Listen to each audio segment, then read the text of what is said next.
ನೋಡಿ, ನಿಮಗೆ ಈ ವರ್ಷ ಶುಕ್ರ ಬಂದು ನೋಡಿ 6ನೇ ಮನೆಯಲ್ಲೋ ಕುಳಿತುಕೊಬಿಟ್ಟಿದೆ. ಅಂದರೆ ಅನಾರೋಗ್ಯ, ಅನಗತ್ಯ ಖರ್ಚುಗಳು. ಸಂಪಾದನೆ ಇದೆ, ಸಂಪಾದನೆ ಕೊರತೆ ಏನಿಲ್ಲ.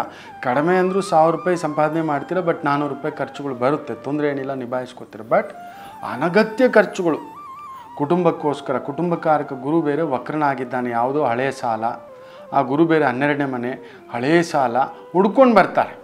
ಸಾರ್ ಕೊಡಬೇಕಿತ್ತಲ್ಲ ಸರ್, ನಿಮ್ಗೆ ಲಾಟ್ರಿ ಬಂದಿದೆ ಅಂತ ಗೊತ್ತಾಗಿ ನೀವು ಭೂಮಿ ಮಾರಿದ್ದೀರ ಅಂತ ಗೊತ್ತಾಗಿ, ಯಾವುದೋ ದುಡ್ಡು ಬಂದಿದೆ, ಯಾವುದೋ ಪೆನ್ಷನ್ ಬಂದಿದೆ, ಯಾವುದೋ ಒಂದು TA ಯಾವುದೋ ಒಂದು ದುಡ್ಡು ಅಮೌಂಟ್ ಬಂದು ಇವ್ರ ಹತ್ರ ಸೇರಿದೆ ಅನ್ನತಕ್ಕಂಥದ್ದು ಗೊತ್ತಾಗಿ ತಾನಾಗಿ ಹುಡ್ಕೊಂಡು ಬಂದು ನಿಮ್ಮ ದುಡ್ಡು ಖರ್ಚಿಗೆ ಸಮಸ್ಯೆಗಳು ಉಂಟು ಮಾಡತಕ್ಕಂಥದ್ದಾಗುತ್ತೆ.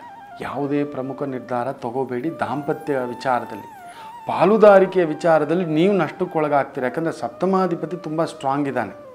ಅದರಲ್ಲೂ ವಿಶೇಷವಾಗಿ ಈ ವ್ಯವಸಾಯ ಮಾಡತಕ್ಕಂಥ ಕೃಷಿಕರಿಗೆ ಒಳ್ಳೆ ಲಾಭ ನೋಡತಕ್ಕಂಥ ಒಂದು ಸುಯೋಗ ಉಂಟು ತುಲಾರಾಶಿಯವರಿಗೆ. ಅದರಲ್ಲೂ ಈ ಕಮಿಷನ್ ಏಜೆನ್ಸಿ, ಈ ಬೇಳೆ ಕಾಳು ಎಣ್ಣೆ, ಈ ಒಂದು ಶೇಂಗಾ, ಈ ಒಂದು ಎಳ್ಳು, ಈ ಒಂದು ಸಿರಿಧಾನ್ಯಗಳು, ಬೆಲ್ಲ, ಇದಕ್ಕೆ ಸಂಬಂಧಪಟ್ಟಂಥ ಈ ತೊಗರಿಬೇಳೆ, ಚನಾ ದಾಲ್, ಈ ಒಂದು ಕಡಲೆಬೇಳೆ, ಕಡಲೆಕಾಳು, ಇಂಥವ್ರಿಗೆ ಸಂಬಂಧಪಟ್ಟಂಥ ಒಂದು ಏನಾದರೂ ಒಂದು ಕಮಿಷನ್ ಏಜೆಂಟಾಗಿ ವ್ಯವಹಾರಗಳನ್ನು ನಡೆಸ್ತಿದ್ದೀರಾ, ಮಧ್ಯವರ್ತಿಗಳಾಗಿ ಕೆಲಸ ಕಾರ್ಯ ಮಾಡ್ತಿದ್ದೀರಾ, ಸಕ್ಕರೆಯ ವ್ಯಾಪಾರಿಗಳಾಗಿದ್ದೀರಾ, ಒಳ್ಳೆ ಲಾಭವನ್ನು ನೋಡತಕ್ಕಂಥದ್ದಾಗುತ್ತೆ. ಬಟ್ ಹಾಗಂತ ಹೇಳ್ಬಿಟ್ಟು ವಿಪರೀತ ಸ್ಟೋರೇಜ್ ಮಾಡ್ಕೊಳ್ತಕ್ಕಂಥದ್ದು ಹೋಗಬೇಡಿ. ಇನ್ನು ಸರ್ಕಾರದಿಂದ ಬರಬೇಕಾದಂಥ ಬಾಕಿ ಮೊತ್ತ ಬಂದು ತಲುಪುತ್ತೆ. ವಿದ್ಯಾರ್ಥಿಗಳಿಗೆ ಅನುಕೂಲವುಳ್ಳಂತಹ ಒಂದು ವರ್ಷ, ಪರವಾಗಿಲ್ಲ, ನೀವು ಅಂದುಕೊಂಡಿದ್ದನ್ನು ಸಾಧಿಸ್ತೀರ. ಆದರೆ ಉದ್ಯೋಗಿಗಳಿಗೆ ಮಾತ್ರ ಸಿಕ್ಕಾಬಟ್ಟೆ ಪರಿಶ್ರಮ ಇರುತ್ತೆ. ಬಟ್ ಪರಿಶ್ರಮಕ್ಕೆ ತಕ್ಕಂಥ ಫಲವನ್ನೂ ಕೂಡ ಕಾಣತಕ್ಕಂಥದ್ದಾಗುತ್ತೆ.